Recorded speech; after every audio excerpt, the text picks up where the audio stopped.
চলো good morning. যেতে হবে অনেকখানি রাস্তা, এখান থেকে স্টেশন যাব, স্টেশন থেকে ট্রেন ধরবো, ট্রেন ধরে তারপরে আবার ওখানে যাব। কারণ ফোনে ফোনে কন্ট্যাক্ট করে রেখেছি, মোটামুটি এখন অবধি সব ঠিক আছে। তো চলো যাওয়া যাক। আর সঙ্গে একজন যাবে বলেছে, ওদেরই বাড়ির লোক, মানে টোটনের বাড়ির লোক। তো দেখি চলো। আমার খাবার নিয়ে প্রত্যেকটা মানুষের টেনশন, চিন্তা। যেমন আমার এই দিদি ভাই, তোমার টেনশন, সেরকম এই যে বাড়ির লোকের টেনশন, যে খাবারটা তুমি ভালো লাগে না যখন। বেশ আসি।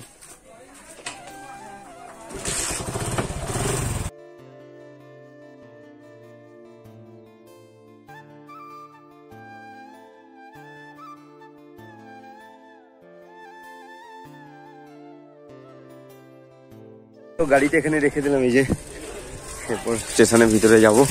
চল, এই যে এই দাদাকে সঙ্গে নিয়েছি। এই দাদা বলছে যে চল না আমাকে একবার নিয়ে চল, দেখবো একটু। আমি বললাম চলো একসাথে যাওয়া যাক। যাই হোক, এখন টোটনের অবস্থা খুব একটা ভালো না, ওই আর কি, এই আসে এই নেই, এই আসে এই নেই, এক মরণ খেলা। যাই হোক, বেরিয়েছি, স্টেশনে আসি, চলো। নম্বর দিয়ে শান্তিনিকেতন এক্সপ্রেস আসবে। সবভাবে থেকো দাদা, বুঝলে? এই যে সেম কেস বলো তাহলে।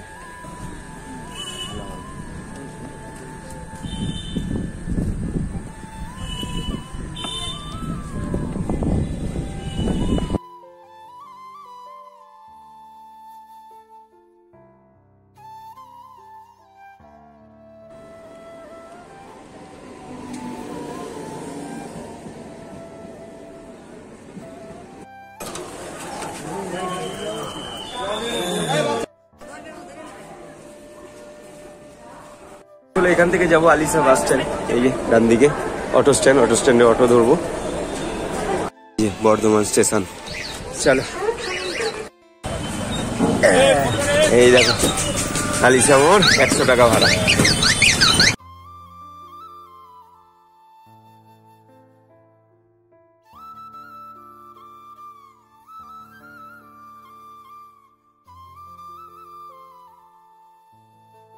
তারপরে যদি কোনো শহর হয়ে থাকে, মানে বড়োর দিকে বলছি, এসে বর্ধমান। বর্ধমান থেকে বোলপুর বেশি দূর না, আমি বর্ধমান প্রায় আসি, ভালো লাগে বর্ধমান। I love Bardhaman. এই যে দীপঙ্কর ভাই, আসি, ভালো থেকো, হ্যাঁ, টাটা। এই যে এই দিক দিয়ে ডান দিকে হাঁটতে হাঁটতে যাবো। এই যে চলে এসছি ক্যাম্পস হসপিটাল, এইটাতেই আছে টোটন ভাই। ওই যে জানলা খোলা রয়েছে ওই রুমটা, একদম হাইওয়ে পাশে, হাইওয়ে থেকে দেখা যায় এই যে ক্যাম্পস হসপিটাল।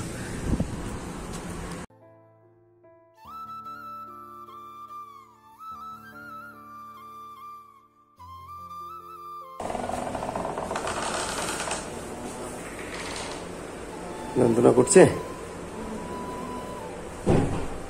সমানে এরকম ভাবে টিপে দিচ্ছে।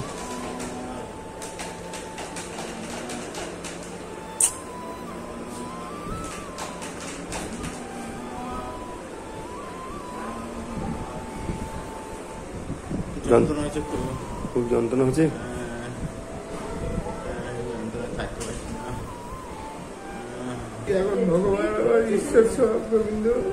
না রে, আমি কিছুই নয় খেপা, কিছুই নয়। আমি বড় মা সব করছে রে খেপা, কাঁদিস না, কাঁদতে নেই, কাঁদতে নেই, ভালো হয়ে যাবে, কাঁদতে নেই।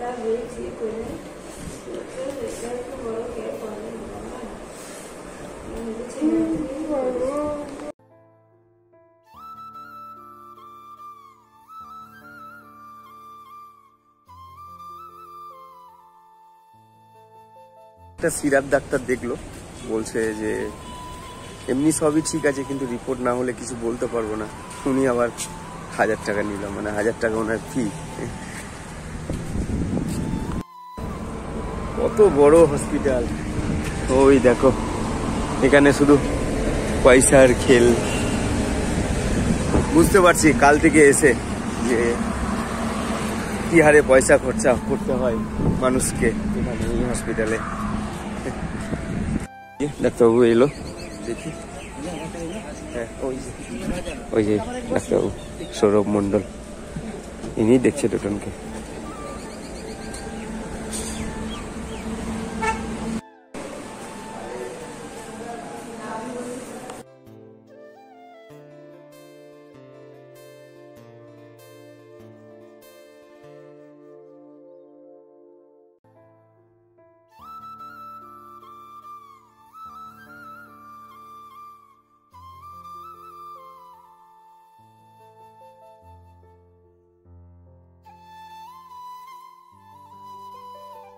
শরীর এত মানে খারাপ কন্ডিশন, কি বলবো, পটি করেছে, পটি পুরো ব্লাড, মানে সেই জল ঢালার মতো ব্লাড বেরিয়েছে।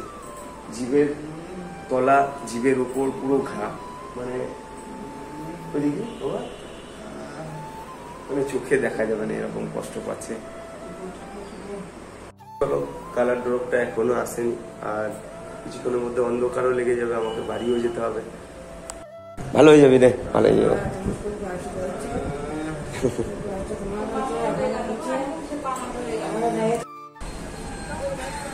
গাড়ির টাইমও হয়ে গেছে, আমাকে বাড়ি ফিরতে হবে, তাই সবকিছু বুঝিয়ে বাজিয়ে টাকা পয়সা দিয়ে অন্তত তোমরা খেয়ে বাঁচো, তারপরে পেশেন্টের কথা ঈশ্বর ভগবান বড় মা ভাববে।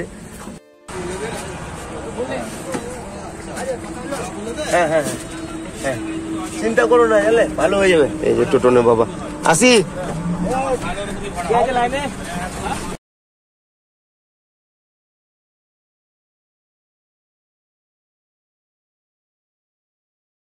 টিকিট কাউন্টারে দাঁড়িয়ে আছি,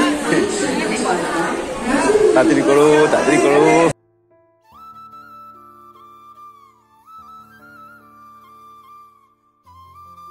6:27 নেমে গেলাম।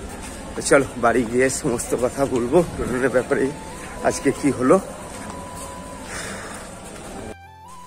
তো চলো, জলে ভিজে ভিজে বাড়ি এলাম। চল চল চল, ভিজিস না। হ্যাঁ দিয়েছি। তা চলো এবার তোমাদেরকে বলি, তোমার বাড়ি এলাম, আর হসপিটালে ডাক্তারবাবুর সঙ্গে দেখা করার জন্য অনেকক্ষণ ধরে দাঁড়িয়েছিলাম। ডাক্তারবাবু ঢুকলো, তোমরা তো দেখলে। তা ডাক্তারবাবু পিছনে পিছনে যাওয়ার আগেই ডাক্তারবাবু কিন্তু খুব তাড়াতাড়ি ওটিতে চলে যায়। তারপরে ডাক্তারবাবুর সঙ্গে দেখা হয়নি। তারপরে ফের আবার টোটনের কাছে যাই। তারপরে টোটনের কাছে গিয়ে ওখানে যে ওই নার্সদের, ডাক্তারদের যে রুম আছে, ওখানে গিয়ে আমি কথা বলি। নার্সদেরকে বলি যে এর কালার ড্রপটা, টোটনের কালার ড্রপটা এখনো হয়নি, কালার ড্রপটা না হলে তো অপারেশনটা হবে না। বলছে হ্যাঁ ডাক্তারবাবু বলেছে, নার্সদের কথা, ডাক্তারবাবু বলেছে যে কালার ড্রপ না করলে ও ঠিক করবে না, কারণ পায়ের কি কন্ডিশন একমাত্র কালার ড্রপই বোঝা যাবে। তা আমি বলছি যে তাহলে কালার ড্রপটা করে দিন। বলছে ডাক্তারবাবু আজকে করবে না। আমি বললাম যে কালকেও তো বলেছে ডাক্তারবাবু যে কালার ড্রপ করবে না। বলছে হ্যাঁ, তাহলে আজকে কেন করবে না? বলছে আমি বলতে পারবো না। তারপরে আবার অনেকক্ষণ ধরে বসে থাকি। তা ডাক্তারবাবুর সঙ্গে আমার দেখা হয়নি, আর রাতও অনেক হয়ে যেত আমি যদি বাড়ি না আসতাম। আর ওখানে যত মানুষ আছে সবাই কিন্তু টোটনের একদম কাছের মানুষ। মা আছে, বাবা আছে, বউ আছে, ওর একটা সম্বন্ধী আছে। তা আমি ওনাদেরকে সবকিছু বলে, ওনাদের হাতে পয়সা দিয়ে আমি কিন্তু আবার বোলপুর ব্যাক করি। তা ফোনে ফোনে কন্ট্যাক্ট করছি। তা এখনো দেখো 2 দিন হয়ে গেল কালার ড্রপটার জন্য আটকে আছে। এবার কালার ড্রপ ছাড়া পাটা তো এমনি বাদ যাবে। তা দেখি এখন ঠাকুর বড় মা কি করে। সবাইকে বলবো যে ওই মানুষটার পাশে থেকো, আমার আপনজন। তুমি যে এখন অব্দি ভিডিওটা দেখছো, তোমার কথা বলছি। আমার বড় মা তো আছে, আমার দিদিরা তো আছে, তুমি তো আছো। তোমরাই তো আমার শক্তি, ক্ষমতা, ভালোবাসা, শ্রদ্ধা, তোমরাই তো আমার আপনজন। তো চলো, টোটনের কি হচ্ছে পুরো আপডেট দিতে থাকবো। তারপরে ভিডিওতে আবার তোমাদের সঙ্গে দেখা হচ্ছে। আমি বাহাদুর আপনজন, ভালো থেকো, সুস্থ থেকো, এটাই। এই যে তুমি এখন অব্দি ভিডিওটা দেখছো, তোমার জন্য আমার কাছে বড় মার প্রার্থনা। তো চলো রাখি, টাটা, বাই, ভালো থেকো।